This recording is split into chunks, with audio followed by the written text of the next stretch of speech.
سلام ګرانو لیدونکو د نن ورځې څو تازه او مهمو خبرونو ته ښه راغلاست له مینه یوټیوب چینل څخه. ستانکزی وایي امریکا سره مو ځینې مسؤلیتونه مني خو اوس یې د بیان وخت نه دی. د طالبانو د بهرنیو چارو وزارت سیاسي مرستیال عباس ستانکزي په خپلو تازه څرګندونو کې منلي چې د دوحې په قرارداد کې امریکایانو سره ځینې مسؤلیتونه منلي دي.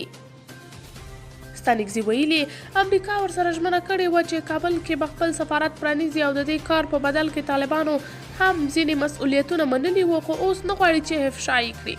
د ستانکزي په خبره نړۍ له طالبانو سره تعامل غواړي خو د امریکا له ویرې دا کار نشي کولی. دا په داسې حال کې ده چې ولسمشر غني څو ځله د دوحې قرارداد لپاره د امریکا ځانګړی استازی زلمی خلیلزاد او طالب مشران ننګولي وو چې افغان ولس ته یې د دوحې قرارداد پټ ضمایم روښانه کړي خو هغوی ترې انکار کړی و. افغان لوبډله له پاکستانه د لوب لړۍ ګټلو وروسته نن کابل ته راستنه شوه. د افغانستان د کرکټ ملي لوبډلې ځینې لوبغاړي د پاکستان پر وړاندې د 20 ورځو نړیوالو سیالیو د لوب لړۍ له ګټلو وروسته نن سهار هیواد ته راستنه شول او ځینې نور یې د هند د IPL لوبو لپاره دغه هیواد ته رسیدلي دي.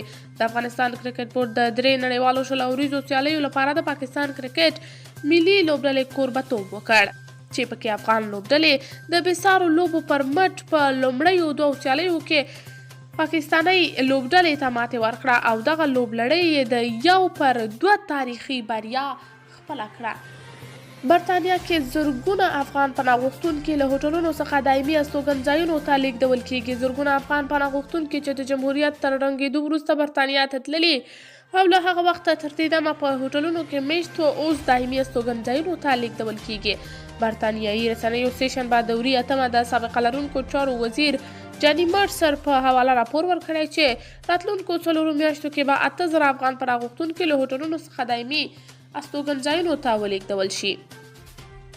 نوموړی وایي د برطانیه دولت د 15 میلیونه پاونډو یوه طرحه تصویب کړې چې له مخې به یې افغان پناه غوښتونکي له هوټلونو څخه وایستل شي او دایمي استوګنځایونو کې به ځای پر ځای شي.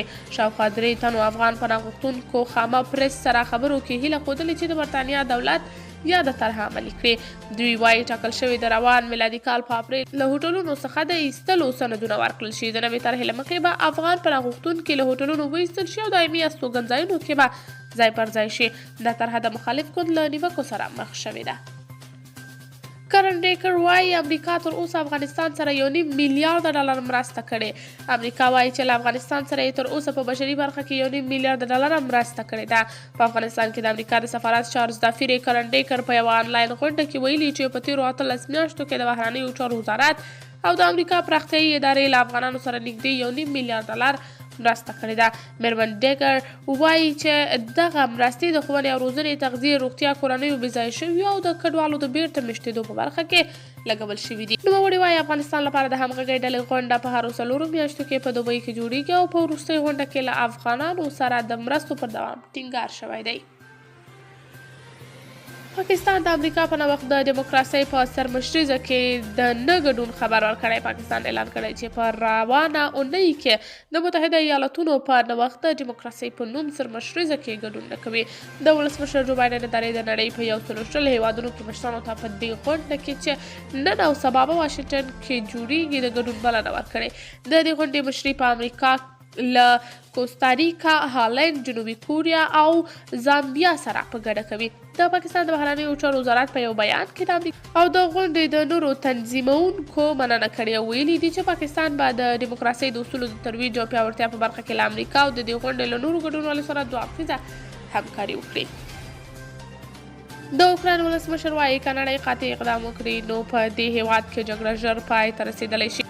ولادیمیر زیلنسکي په خپله بیګانۍ ویډیویي وینا کې ویل دی باور لري چې پر اوکراین د روسي یرغل تر هغه وخته چې ځینې یې اټکل کوي ژر پای ته رسېدلی شي، خو په هغه صورت کې چې نړۍ چټک او قاطع اقدام وکړي. په داسې حال کې چې روسیه د ختیځ بخموت ښار د نیولو لپاره جګړو ته دوام ورکوي، زیلنسکي د اوکراین د مقاومت او نه تسلیمېدو دلایل بیان کړل.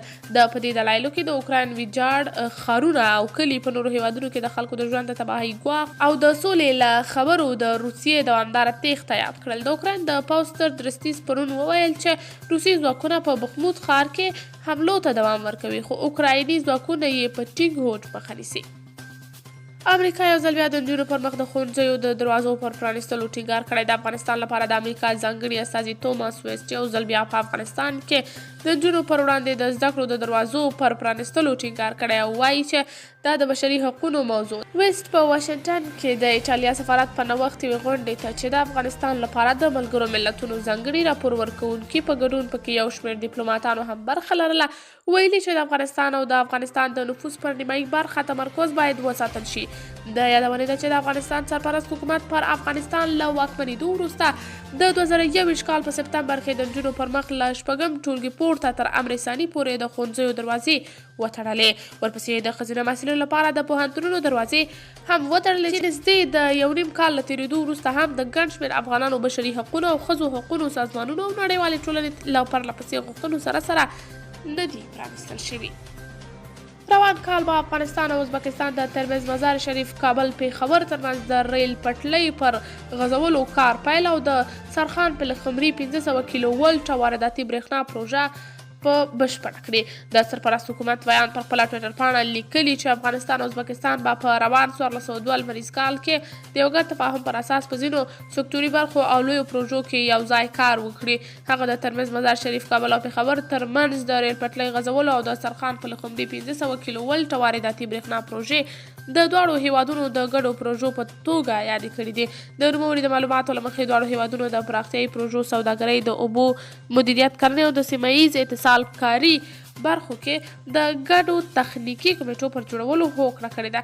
نوموړی وایي ازبکستان ډاډ څرګند کړی چې افغانستان ته به د صادراتي برېښنا کچې ته د قرارداد مطابق دوام ورکوي او په نږدې راتلونکي کې به په کابل مزار شریف او ترمز کې د دواړو هیوادونو د تولیدي توکو یو نندارتون هم جوړ شي. وروستی خبر دا چې لوید اسټن وایي ایران په تېرو 2 کلونو کې 80 ځله امریکایي اهداف په نښه کړي دي. د متحده ایالاتونو دفاع وزیر وایي چې ایران او له دې هېواد سره تړلو وسلوالو په تېرو 2 کلونو کې د جو بایډن د واکمنۍ له پیل راهیسې په سوریه او عراق کې 83 ځلې امریکایي اهداف په نښه کړي دي.